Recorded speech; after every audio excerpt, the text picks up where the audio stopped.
Българският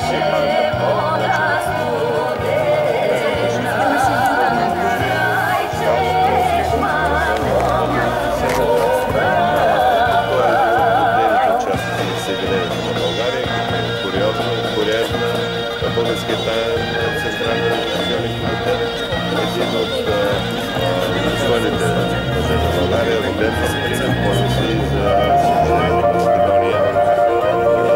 Радвам се, че днес наши гости и представители от Общинския съвет, че заедно с техните години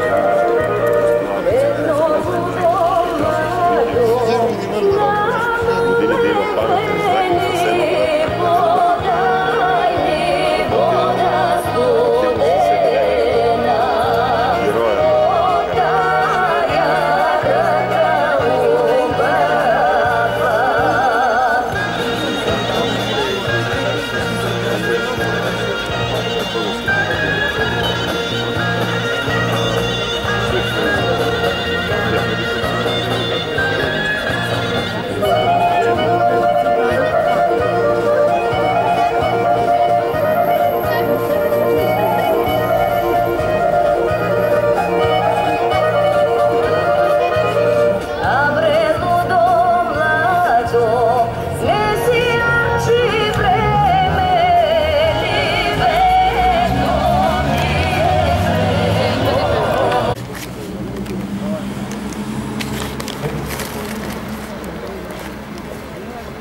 Македонио, жална ли майко, доста майко си страдала. Страдала си, жална ли майко, страдала си цели 5 века.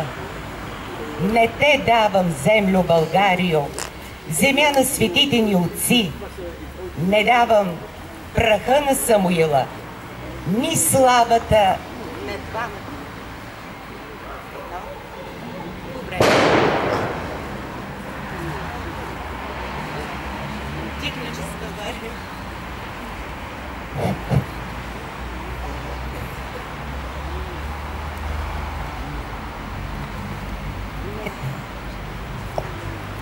Добре ли вече? Не те давам, землю Българио, земя на светите ни отци. Не давам праха на Самуила, ни славата на двамата отци. Зато и с кръвта си кръст направих от Дунав до Егейски ширини и от Балканската пустиня до Черноморските води. И то е кръст на дух свободен, на тебе, Македония, дарих, на теб, рожден на моя земя, аз целия живот си посветих. Думи, изречени сякаш от македонския си Пере Тошев, радетелят за свобода, който живя в самота и умря незабелязано преди 100 години. Човекът, чийто образ обаче е изпълнен с рядко и скъпоценно очарование и нравствено богатство. На него, на съвестта на Македония, на най-големия измежду македонските дейци, но най-незабелязания, както го нарича големият български историк, публицист и дипломат Симеон Радев,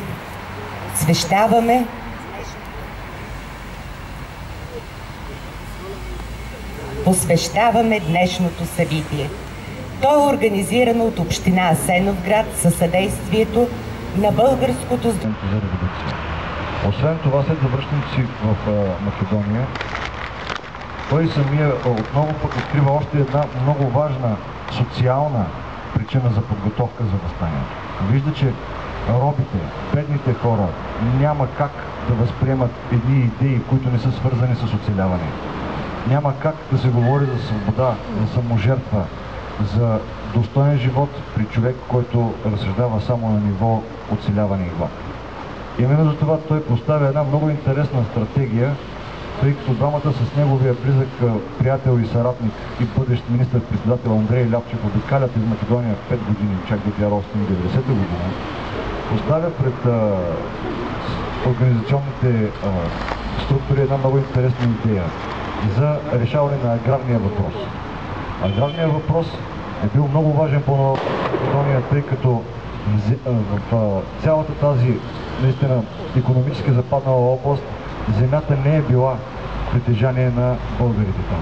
Тя е била притежание на няколко по-богати земевладелци, чифликчи и турци, и той самия осъзнава, че чрез тяхното премахване и оземляването на селените тогава вече ще успее да привлече народа за своите идеи. Така и става.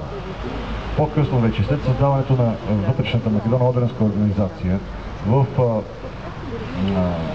така много близки контакти с Георги Петров, по-късно и с Дане Груев, Пере Тошев се включва много активно в дейността на тази организация, като той самия се опитва да помири възникващите конфликти, тъй като все пак знаем, че в Македония темпераментът е доста така с буйна кръв.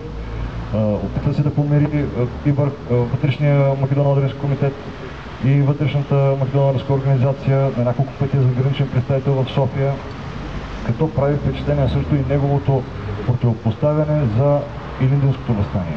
Той самия смята, че все още и народа не е озрял, а и самата тактика за всеобщо въстание не е подходяща, тъй като няма ресурс за организация на такова въстание.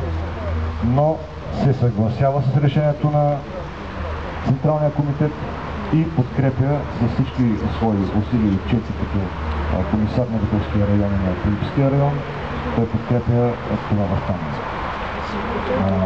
Сега, неговата дейност е свързана с нещо наистина много прозорливо в политиката на онзи така доста далечен вече период за нас. Той самия, след неуспеха на въстанието, при събиране на вътрешната Македоно-Одринска организация, посочва, че основният враг вече няма да бъде Османската империя, а това ще бъдат сърбоманските и гракомански чети. Той самия още, вижте, близо 10 години преди подялбата на Македония от Гърция и Сърбия, той самия прозира, че вече там трябва да се акцентира върху пропаганда, както и чрез образованието, разбира се, и върху защита на населението, най-вече от пропагандата на сърбомания и гракомания. Дори, въпреки своето противопоставяне на сърбоманите, той успява да спаси Дане Груев, който е пленен през 1905 година, само с дипломатически срещи с войводите на сърбоманските чети. От 1909 година той е един така доста активен училищен инспектор в Солун, където пише няколко доклада до екзархията, в които посочва плюсовите и минусите на образователната система там и се опитва да организира една наистина образователна подготовка на населението за възприемане на идеите за свобода. В навечерието на Първата Балканска война, въпреки така ентусиазма, който се очаква в обществото, Пере Тошев вижда голямата трагедия на България. Вижда наистина политическата глупост, която се допуска по отношението на монарха Македония да бъде поделена на спорна и безспорна зона. Вижда как ние самите, като държавност и като дипломация, няма да успеем да устоим на тези 5-вековни борби за спасяването на нашите братя в Македония. Тогава той решава да се върне, да премине границата обратно в Османската империя, Македония, знаете, тогава в Османската империя, и да направи каквото е по силите му, за да ограничи въздействието и на сръбската, и на гръцката пропаганда. За съжаление, през пролетта на 1902 година една от анархическите групи в Османската империя го причаква, което тя го е проследила още от София, причаква го и той е застрелян и съсечен, като чак след 5 дни неговите роднини успяват да открият неговите ценни останки. Сега в заключение само искам да кажа, че преди 70 години тук в Асеновград един от неговите потомци, доктор Шизар Тошев, издава първата книга. Все пак тя е доста скромна като формат, но прави първия опит да възстанови и реабилитира този наистина наричан велик син на България. Нека да запомним нещо друго, че той винаги е бил твърде скромен. никога не се е изтъквал и не е казвал никога никакви излишни приказки пред никого. Дори когато професор Милетич се е опитал да възстанови спомените за Илинденското въстание, той самия Пере Тошев отказва да му обясни каквото и да е било за своята дейност. И въпреки това, ние днес сме длъжни, макар и 100 години по-късно, да реабилитираме този велик син на България. Благодаря ви.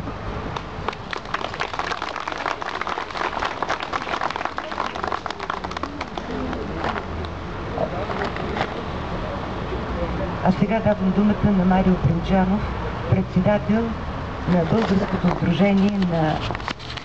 Благодаря на всички вас, защото сме тук заедно, на кмета, на общината и на всички съмишленици.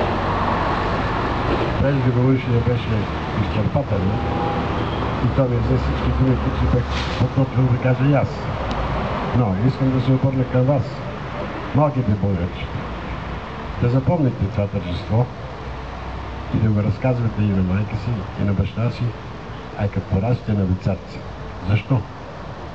Защото този човек, който ще го видите, е причина сега да не носиме едни червени шапки, които се наричат фесове, и да говорим нашия си роден език. Кой от вас се нарича Петър? Няма ли? Ти ли си Петър?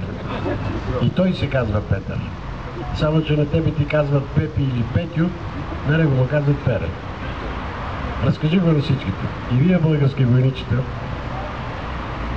знайте и разказвайте, че ако ги нямаше тези хора, и нас нямаше да мина. Още веднъж благодаря на всички и нека си обещаеме да си признаеме вината, която си носиме ние възрастните, да си обещаеме, че тези хора никога няма да бъдат забравени. И още нещо. Изразихте, като казах, гости. Не е възможно брат, когато отива при брат и сестра при сестра, те да бъдат гости. Стига с тези гости. Ние сме едно и също. Бъдете живи и здрави!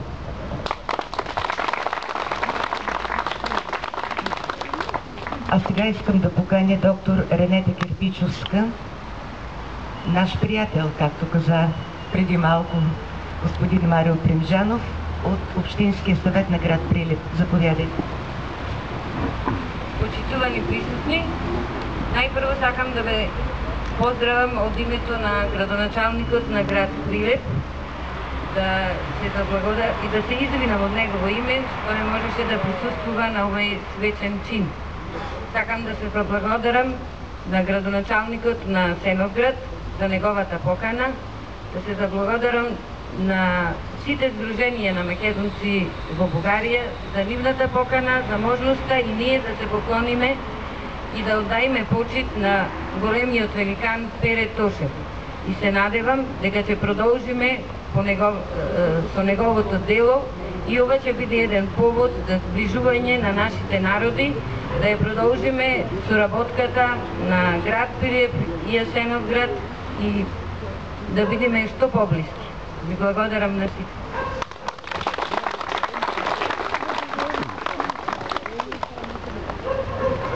Искам да поканим кмета на община Асеновград, доктор Емил Караиванов и Марио Примджанов да открият паметната плоча.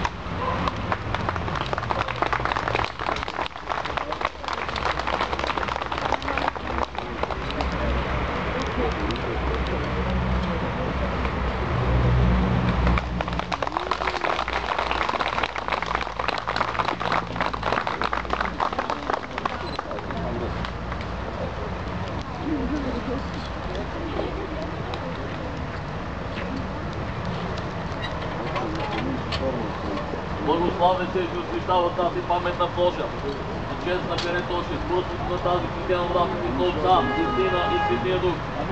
Благославен се и освещава тази паметна плоча. За чест на Пере Тошев, според на тази християна вратите на Отца, Истина и Светия Дух. Благославен се и освещава тази паметна плоча. Според на тази християна вода. За чест на Пере Тошев, според на тази християна вратите на Отца, Истина и Светия Дух.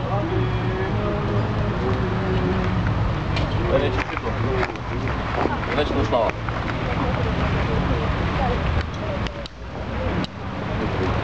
поднасяне на цветя и венци пред паметната плоча.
Нека с едноминутно мълчание да почетем паметта на Пере Тошев.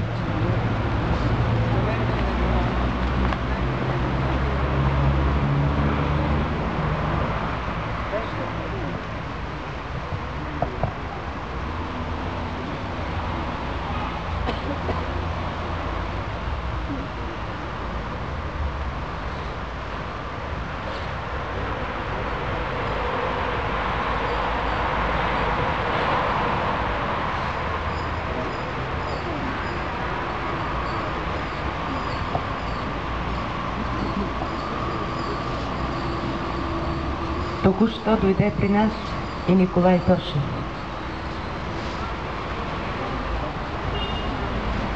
Николай Тошев, заповядайте.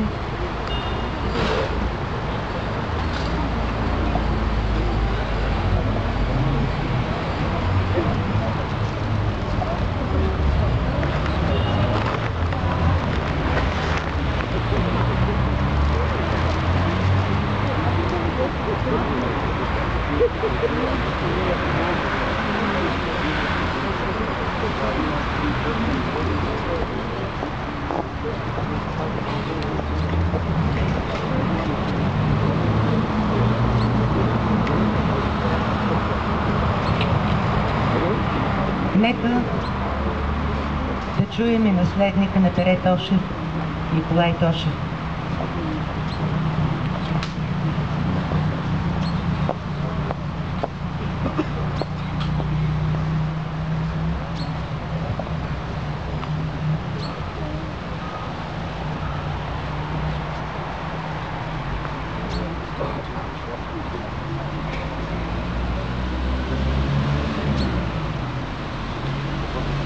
Уважаеми малки и симпатични момченца и момиченца, уважаеми брати и сестри, уважаеми представители на кметството в град Прилеп, уважаеми господин кмете, уважаеми общински съветници, уважаеми бивши и настоящи депутати в парламенти Скопие и София.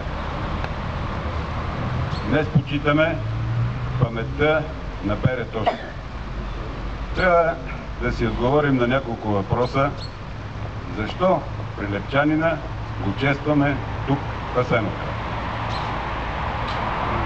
Пере през 1884 година е изключен от Солунската гимназия заради това, че в него е намерена хрестоматията на Иван Вазов и Константин Величков, която от турския режим е забранена, тъй като в нея се намира стихотворението на Христо Ботев "Жив е той, жив е". Попада в Пловдив. В Пловдив през това време са също Йорчо Петров, Андрея Ляпчев, Димитър Ризов. Пловдив през това време е обхванат от кипеж от ентусиазъм на населението за предстоящото велико, самостоятелно извършено от нашия народ събитие – съединението между Източна Румелия и княжество България. Естествено, всичко това за младия тогава, само 20 годишен Пере, е мотив за ентусиазъм, един вид за включване активно в една борба, която той вижда като репетиция за последващия етап, а именно освобождение и на Македония. Ще дам няколко примера от един негов ученик и второ от